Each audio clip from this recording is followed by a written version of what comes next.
आउनुहोस् आज जानौँ बायोलोजिकल क्लकको बारेमा।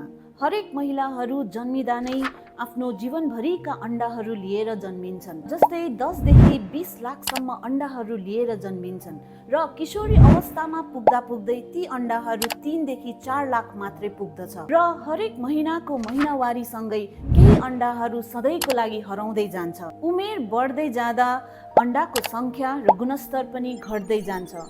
फर्टिलिटी 20 देखि 30 वर्षसम्म एकदमै राम्रो हुन्छ किनकि अन्डाहरू एकदमै हाई क्वालिटीको हुन्छ र संख्या पनि एकदमै राम्रो हुन्छ। 30 वर्ष नाग्दा नाग्दै अन्डाको संख्या घट्दै जान्छ र गुणस्तर पनि घट्दै जान्छ र 35 को उमेरमा त झनै एकदमै घट्छ। त्यसैले उमेर बढ्दै गइसकेपछि गर्भधारण गर्न एकदमै गाह्रो हुन्छ।